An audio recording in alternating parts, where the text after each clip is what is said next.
Okay, hello, good day.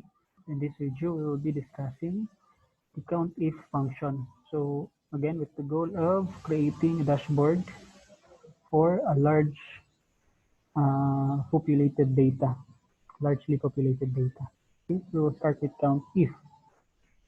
Now, what is countif? So countif is a function that will count the number of cells within a range that meet the given condition. What is the formula? Equals countif open parenthesis the range or the group of cells which we want this the Excel to count based on the given criteria and comma criteria. Okay, so again, range is a group of cells and criteria is something you are looking from the group of cells. For example, let me restart this given answers here. So for a first goal is to find the number of times all fruits sold for one. So all fruits are sold. This is in relation to the sample data on column P, Q, R, column P, Q, and R. So I have here sample data with sold column in kilos, fruits column, and the date column or the date it was sold. Okay. So our first goal is to find all fruit sold for 1 pieces. So if we are to do it manually, what we're gonna do is to count how many times did any fruits were sold for one. For example, let's check here. So okay, this one, so that is one. Another for this one, two. Another for this one, three. This one, four, so and so on, five, six, seven, etc. Until the end of the data. Now this data is, although it's a bit long, but on actual data, this is very, very short and you can actually manual and still get the answer correctly. But on large data, we highly recommend that we use formulas. Now, that's where countif enters. We use the formula of countif equals countif open parenthesis. What is the range where we want Excel to count based on our criteria? We can highlight this area here or this group of cells, or since this is the only data in this column, we could also click P for type P colon P. Then comma separator, then we will input the criteria. What is our criteria again? Our criteria is 1. So Excel will count in column P all the numbers, all the cells that contains 1. Okay, enter. So there is 15 ones in this column, which is our goal is to get all the fruits sold for 1. Okay, then that is 15. If you want to check that, you can manually count all the ones here to verify that the formula was correct. Okay, example 1, 2, 3, 4, 5, 6, 7, 8, 9, 10, 11, 12, 13, 14, 15. Okay, then our formula was correct, which is our goal. Instead of doing it for around a minute or 2 minutes, we were able to get that answer for 3 seconds. Next, it will be our next goal is to get number of times all fruits sold for 2 naman. Kanina for 1, this time for 2 kilos. Okay, so again, what will we do? Use the countif function again. Countif open parenthesis, select the range, PP, or just manually highlight the cells with the data. Then comma. What was again? What was the number that we are looking for? 2. So again, we are commanding Excel to count in column P all the number 2. Enter. So there is 7. So again, you can verify that. This will be the last time we will verify. 1, 1,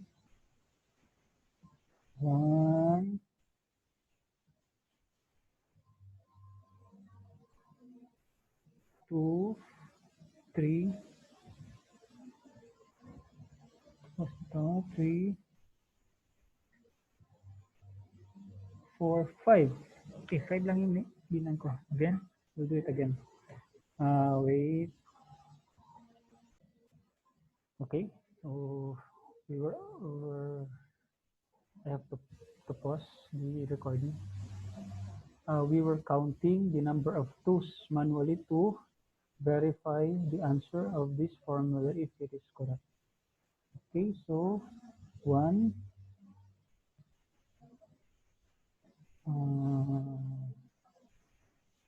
2, 3, 3, 4, 5. So there's only 5 based on my.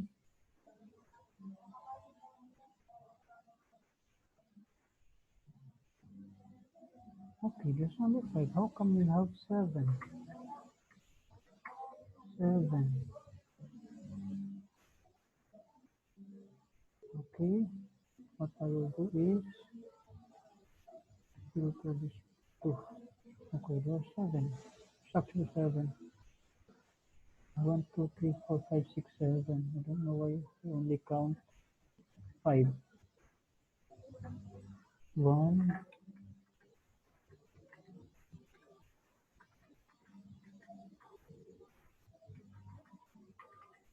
2. Oh, may naka-hide.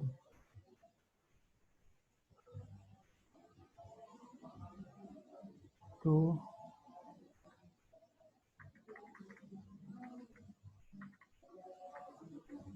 3, 4, 5, 6.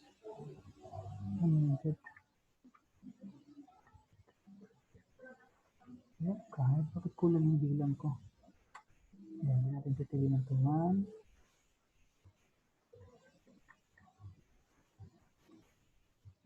1. Okay. Ayan.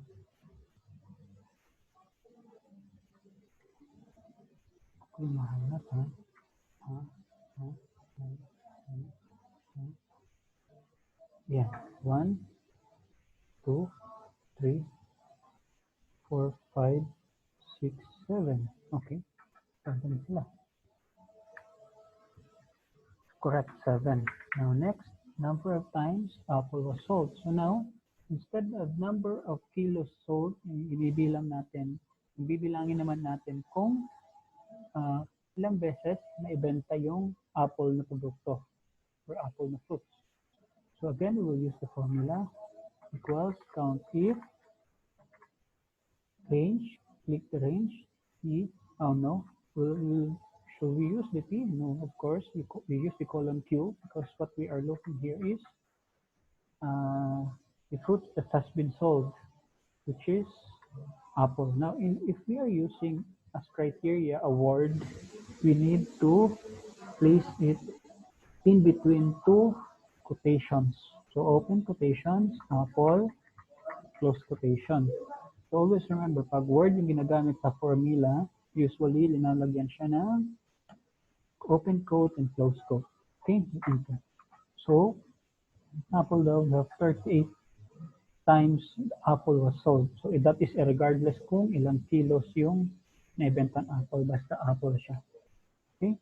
Next is the number of times banana was sold plus the number of times apple was sold. So how can we do that? Now, if mapapansin niyo on the previous formulas, the results are always numbers. Yes, particularly numbers. So meaning, if numbers yung result niya, as the nature of a number, it can be added. Or it can be added, it can be subtracted, it can be multiplied, it can be divided. So with this, what we're gonna do is to add two countif formulas. Okay, equals countif. First, we will count how many banana. So range QQ criteria is banana. We close. Then plus another countif range QQ again. Then criteria is apple. So as a result, it will be combining the number of times banana was sold plus the number of times apple was sold. Okay, answer is 56. Okay, nakukuha. Then, the criteria in the countif formula, the criteria in the countif formula can also be the value of a specific range. So for the sample, on this sample, our next goal is to find the number of cell G6, or for this time the durian was sold. So one thing we could do is just put equals count if range Q, then column Q, then durian. We could encode that. However, that cell here is uh, the value of this cell is constantly changing. So if you change the value of this one, your answer here will be wrong now because you were looking for durian. The G6 is cherry. So how could we make the answer of this cell uh, correlated to what is the value of this cell? So instead of encoding the durian on the cell or on the criteria, we will put G6. So G6 is not a word, it is a link to a cell. So no need to put uh, open quote or and close quote. Okay, then enter 38. So regardless of the value of this cell here, the value of cell F7 will change accordingly. Okay, so that is for count if. Now we will make it advance a bit. We will discuss next will be the count ifs. So with S. So what's the difference? Difference is that Countif has multiple criteria and criteria range. So not just one range, one criteria, but several criteria range, several range, and several criteria. So count the number of cells within a range that meet the given conditions. Now, okay, the formula is equals count ifs criteria range 1, comma, criteria 1, criteria range 2, comma, criteria 2. So this is unlimited. So until any number of criteria range or criteria. Okay. So description, criteria 1 is a group of cells where criteria range 1 is a group of cells where criteria 1 can be found. Criteria range 2 is a group of cells where criteria 2 can be found. Okay, just make sure that the criteria that you are looking is matched to the criteria range where it will be found by the system. Otherwise, the answer will be 0.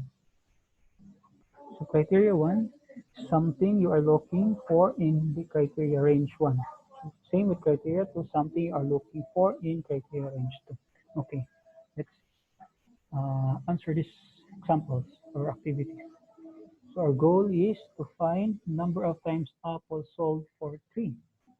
So last time we count number of apple that was sold.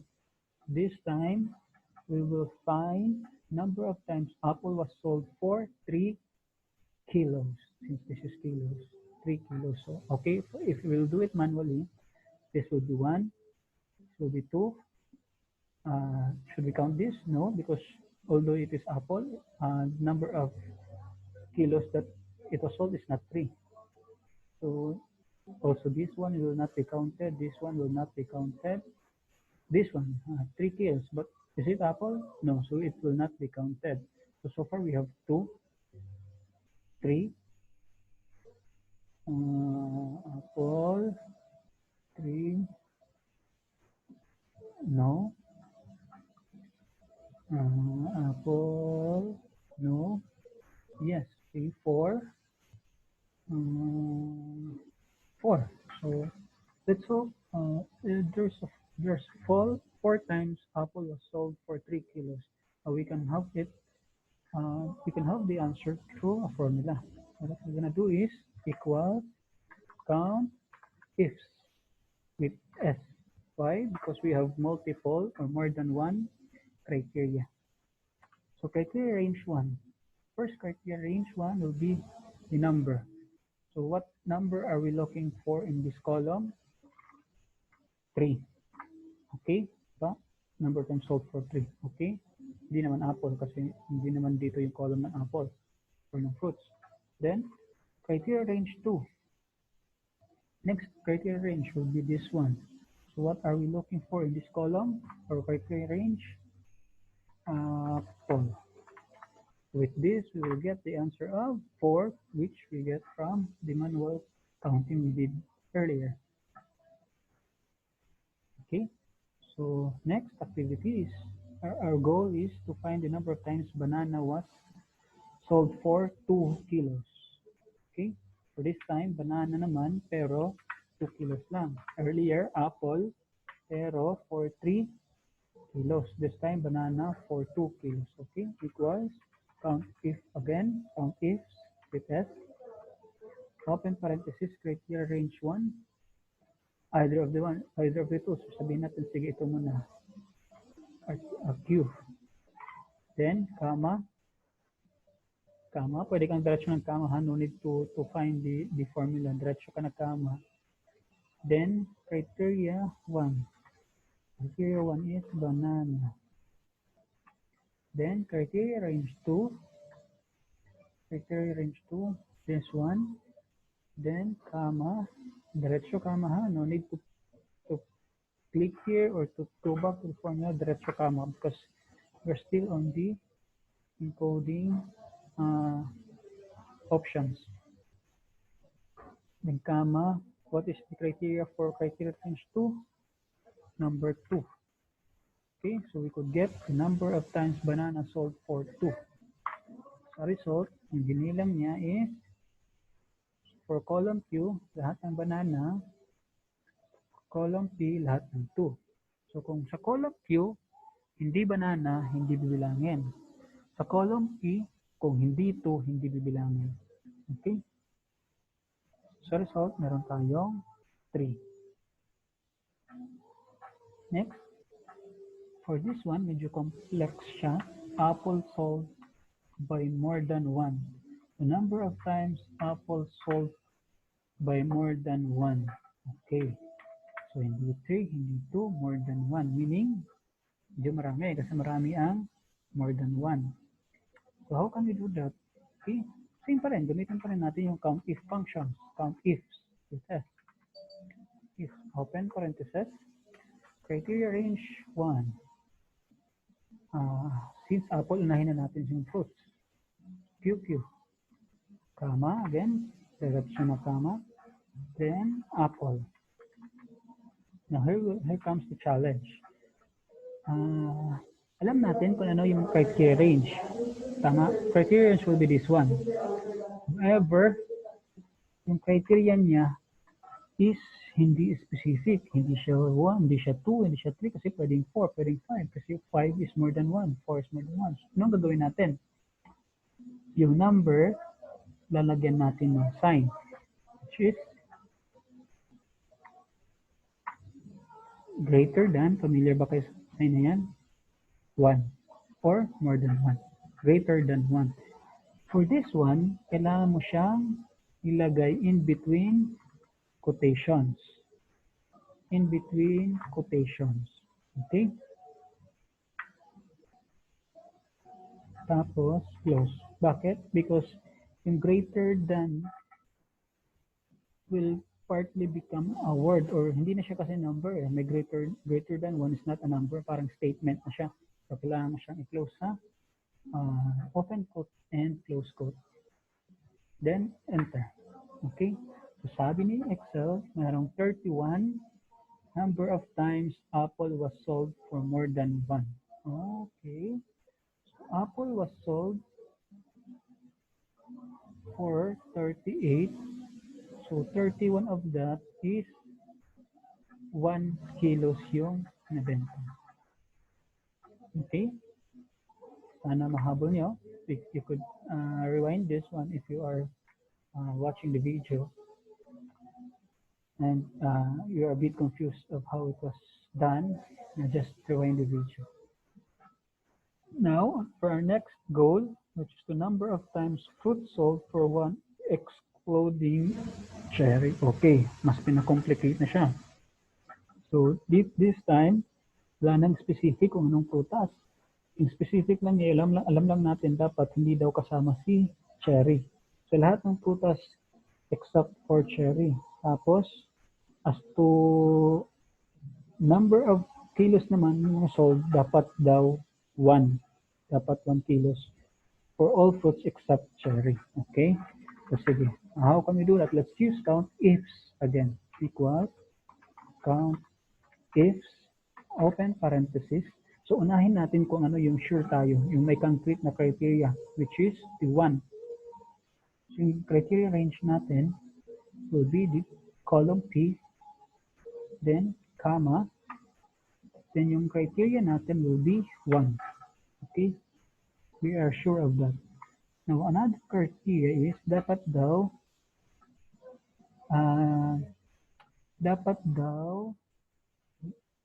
any fruits basta hindi kasama yung cherry. Okay? So, anong gagawin natin? As to criteria range, alam na natin na it is column Q. However, as to criteria, yun yung hindi natin alam. Yung sabi niya, excluding cherry. Okay? Excluding cherry. Meaning, again, pag may mga number signs na dapat naka-close in parentheses because it becomes a statement na, hindi na siya number. Excluding cherry. So, if this is less than, this is greater than, the two of them is not equal. So, meaning, lahat bibilangin natin except cherry. So, not equal cherry. Nagiget? So, since merong not equal, lahat bibilangin niya as long as hindi cherry. Kung gusto niyo cherry yung hahanapin, pwede natin i-delete to. I-delete tong not equal para yung hanapin niya is cherry. Pero since excluding cherry, lahat ay hahanapin niya as long as not equal cherry siya. On this criteria range. Okay? Enter. Okay, meron tayong 13. Gusto niyo i-try? Bilangin. Excluding cherry. So, first criteria is 1. Dapat 1 daw dito. Tapos, dapat hindi daw kasali si cherry. Okay, how many is this? 13. Okay, so I think our formula was correct. Okay, nakukuha ba? Simple lang siya, di ba? Simple as equals, not equals, greater than, less than, etc. Now, again, as we have learned earlier, in the COUNTIF formula, you can use the value of a specific cell as your criteria. For the example earlier, yung ginamit natin was the value of G6. So instead of encoding apple, we place G6. Okay? For this time, dalawa yung criteria na pinapagamit niya. So number of times, G7 was sold, G18. Ibig sabihin, number of times banana sold for 8 kilos. Okay? Equal, count ifs again, open parenthesis, criteria range 1. We could do with the fruits muna. Okay, criteria range Q, fruits. Anong hinahanap natin dyan? Banana. Should we include banana? No, we should include G16 or we could G17, I mean. G17. G17. That one.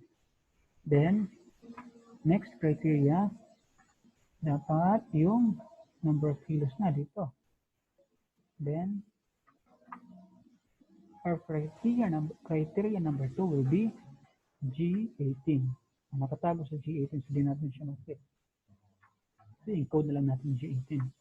Now, enter.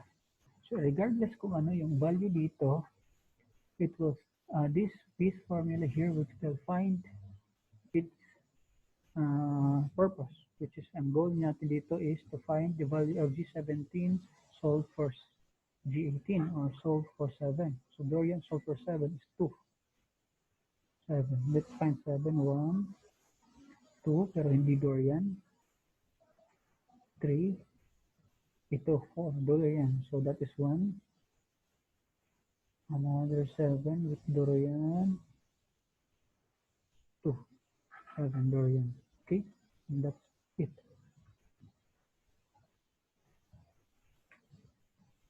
Okay? So, nakuha ba? So, I think that will be the end of our lesson on countif and countifs function. So, if medyo hindi mo siya naintindihan, you could rewind and go back with the discussions we have earlier and with the examples. Just practice it. Internalize mo lang. Simple lang naman yung idea ng countif function. Parang bilangin mo kung ganito yung value ng cell. Bilangin mo kung ganito yung value ng cell. Or bilangin mo kung hindi siya ganito. Bilangin mo kung mas mataas siya sa ganito. Bilangin mo kung mas maliit siya sa ganito, etc. and so on. So, the criteria is somehow limitless, however, controllable natin kung ano yung gusto natin bilangin in Excel. Okay, so I'm gonna end it here. Hope you learned something. Thank you.